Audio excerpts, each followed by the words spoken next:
اگلی ہیڈنگ، وقت کی پابندی۔ ہم اکثر یہ دیکھتے ہیں کہ جو افراد اپنے آپ کو مذہبی مسلمان کہتے ہیں، ان میں سے کئی کے اندر بھی جہاں مذہبی اراکین و رسوم کی تکمیل دکھائی دیتی ہے، وہیں روح مذہب غائب دکھتی ہے۔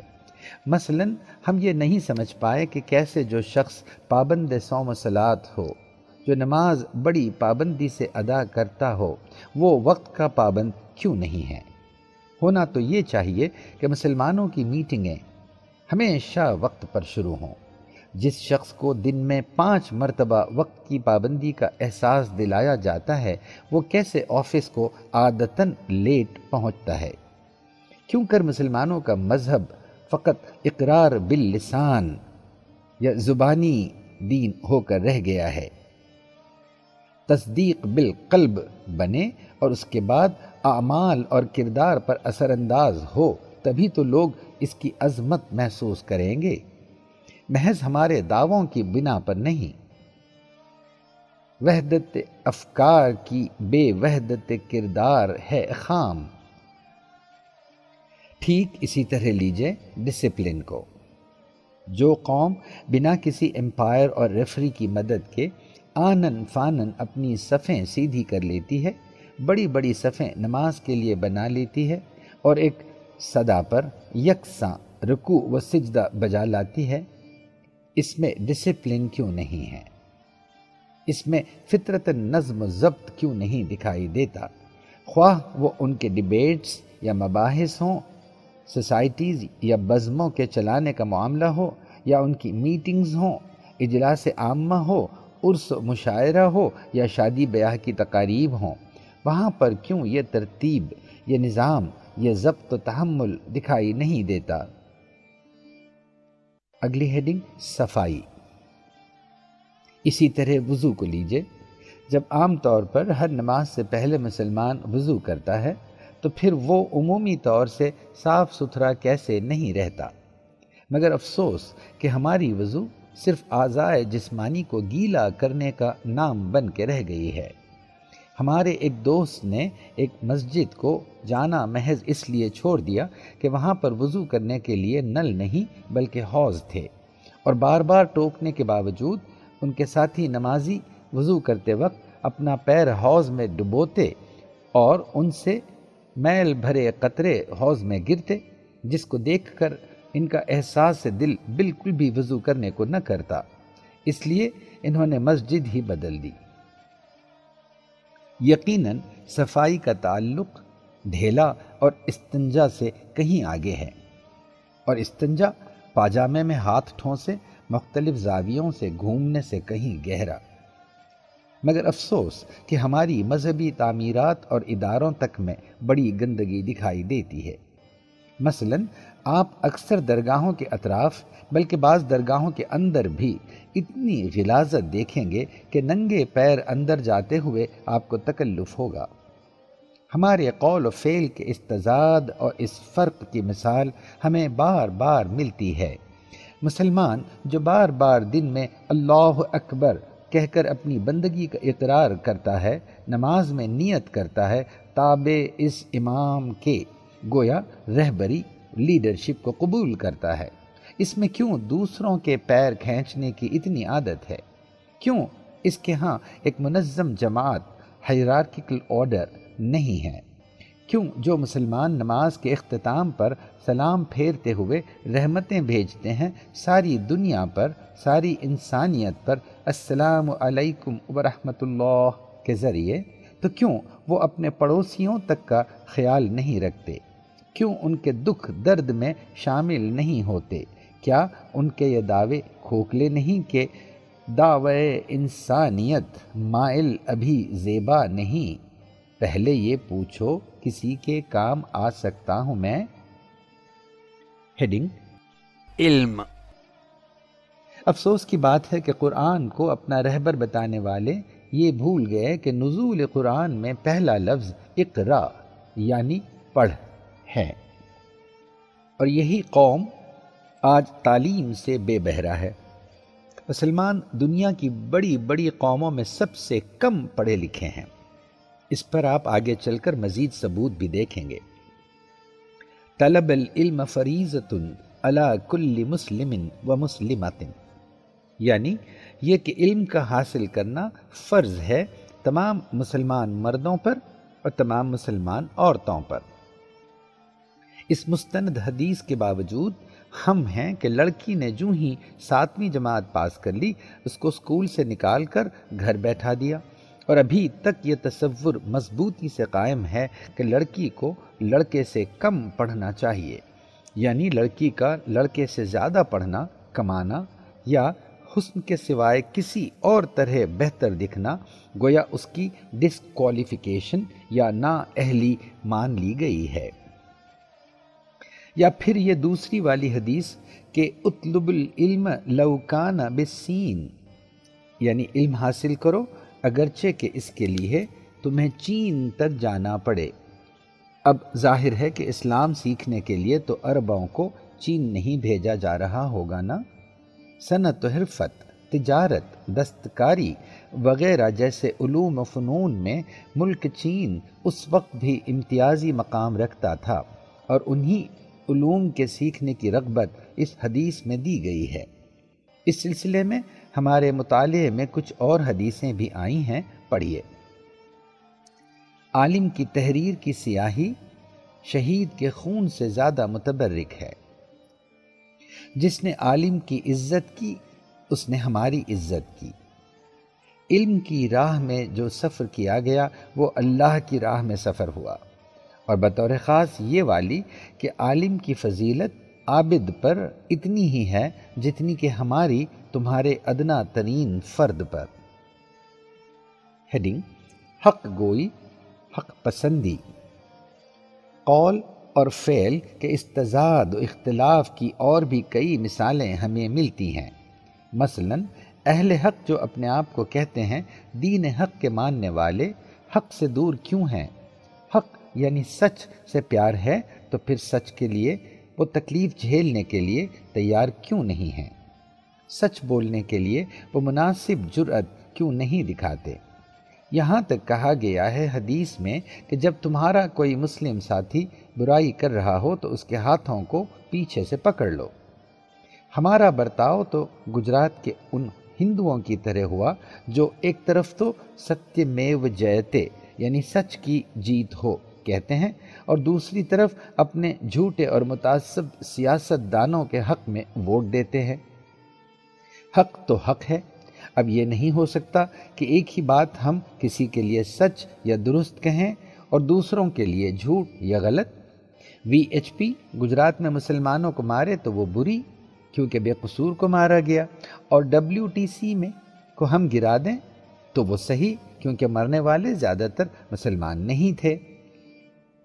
ویسے ہمارا دل کہتا ہے کہ WTC یا ورلڈ ٹریڈ سینٹر والا حادثہ نہ ہوا ہوتا تو انکل سیم یعنی امریکہ کے ڈر سے VHP مسلمانوں کے ساتھ گجرات میں یہ سلوک کرنے سے گریز کرتی، بلکہ چیچنیا میں روس کے مظالم مسلمانوں پر اس لیے بڑھ گئے کہ اس پر امریکہ کی طرف سے کوئی دباؤ نہیں تھا، اور اس نقطہ نظر سے دیکھیں تو القاعدہ نے دراصل مسلمانوں ہی پر ظلم کیے۔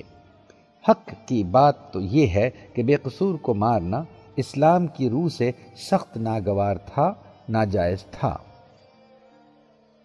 ہماری عام اور روزمرہ کی زندگی میں ہمیں سچ بولنا، سچ کا دفاع کرنا، سچ کو جتانا ہوگا، مگر ہم دیکھتے ہیں کہ ہمارے قول اور فعل میں بڑا تضاد ہے۔ ہم سچ سے گریز کرتے ہیں، بلکہ ہماری تحریروں میں بھی یہ جھلکتا ہے۔ حقیقت کو تسلیم کرنے کے بجائے، سچ کو ماننے کے بجائے، ہم پدرم سلطان بودھ کی میزان پر ماضی کی یادوں کا صحرا سر باندھے پھرتے ہیں، اسے رومانٹسائز کرتے ہیں کہ ہم بابر کی اولاد ہیں۔ ہم اس ماضی کی یاد سے باہر نہیں نکلتے اور دور جدید کی تلخ حقیقتوں کو محسوس کرتے ہیں، نہ ان کا اقرار کرتے ہیں۔ بلکہ اردو ناول نگاری میں ہمارے افسانے راجے رجواڑوں اور پریم کہانیوں سے اوپر نہیں ابھر پائے جب تک کہ پریم چند نے ہمیں حقیقی پسندی سے روشناس نہیں کرایا۔ ہم نے درجنوں ایسی کتب دیکھی جو مسلمانوں میں ہیں تو بڑی مشہور، مگر ان میں اکثر علمیت کم، جذباتیت زیادہ دکھائی دیے، یا بالفاظ دیگر روشنی کم اور گرمی یا حرارت زیادہ دکھائی دیے۔ ظاہر ہے کہ مصنف نے یہ تکلیف نہیں گوارا کی کہ حقائق کی تلاش کرے، اعداد و شمار اکٹھے کرے اور سچائیوں کو من و ان پیش کرے۔ ویل ریسرچڈ، لائق اعتماد، قابل بھروسہ مقالے یا کتابیں، ان کی پہچان آپ یوں کر سکتے ہیں کہ ان کے اندر آپ کو اعداد و شمار، نمبرز، ڈیٹا، گرافس، چارٹس، تصاویر، نقشے وغیرہ ملیں گے۔ ان میں حوالے یا سائٹیشنز ہوں گے، کون سی بات کہاں سے لی گئی، کس کا قول کہاں سے لیا گیا، ان کا ذکر ہوگا، اور حتی المقدور مصنف گریز کرے گا، بچے گا سفلی جذباتی زبان سے، ویگ لینگویج سے، ایموشنل بلیک میل سے۔ ایسی گول مول تحریروں کی کچھ مثالیں نو کے زباں پر ہیں، جیسے ایک لائق مغربی مفکر نے کہا ہے۔ ارے بھائی، کس مفکر نے، کب کہا، کہاں کہا، کچھ نہیں۔ یا پھر یہ کہ آج مغرب تباہی کے دہانے پر کھڑا ہوا ہے۔ اچھا، کس بنا پر آپ یہ فرما رہے ہیں؟ کن اصولوں کی بنا پر آپ نے یہ طے کر لیا کہ تباہی کسے کہتے ہیں اور اس کا دہانہ کدھر ہوتا ہے؟ یا پھر یہ کہنا کہ جیسا کہ جیمز اپنی شہرہ آفاق کتاب میں لکھتا ہے۔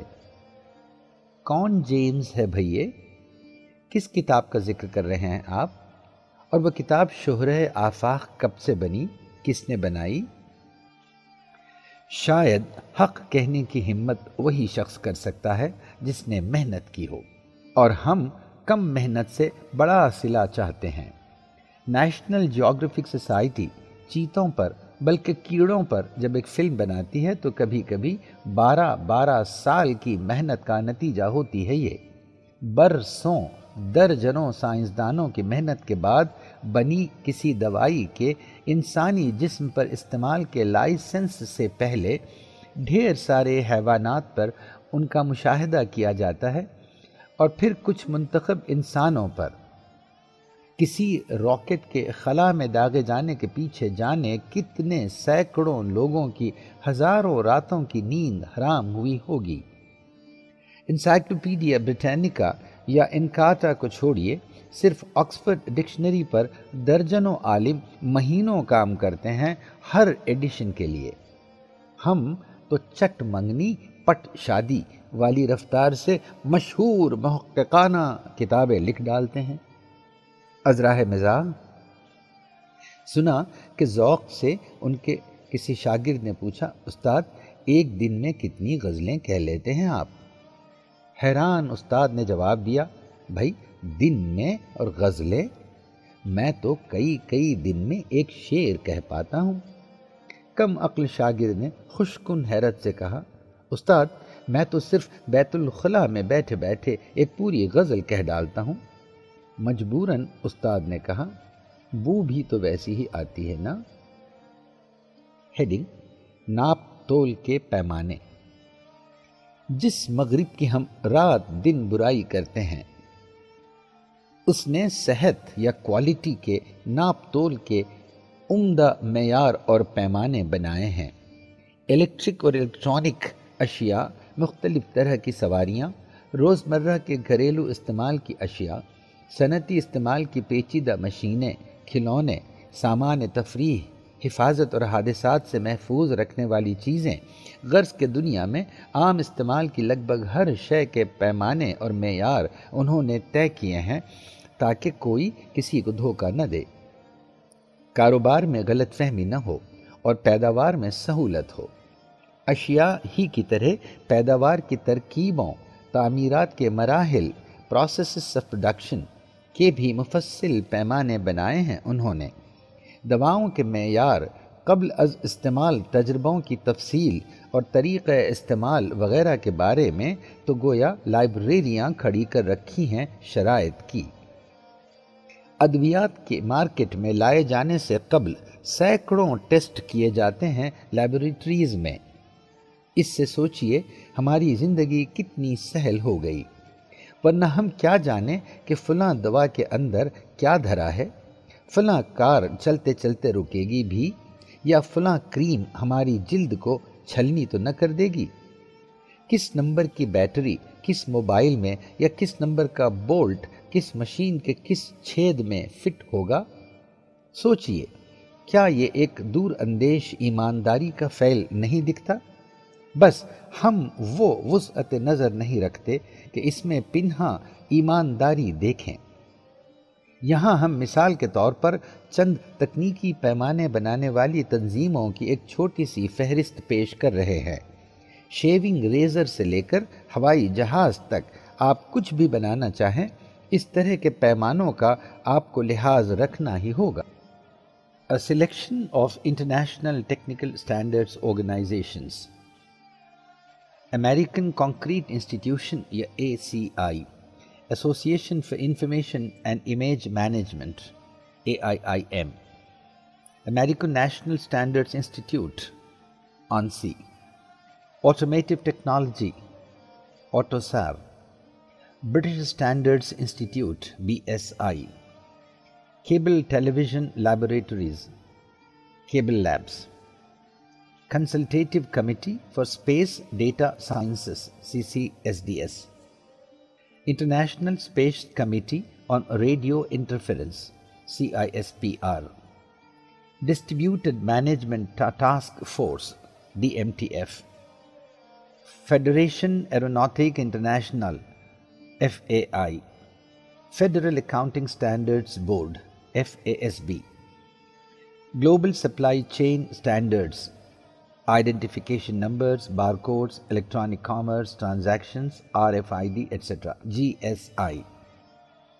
International Electrotechnical Commission IEC, Institute of Electrical and Electronics Engineers IEEE, Internet Engineering Task Force IETF, International Organization for Standardization ISO, the International Telecommunication Union ITU, International Union of Pure and Applied Chemistry IUPAC, Media Grid Standards Organization Media Grid, Organization for Advancement of Structured Information Standards OASIS,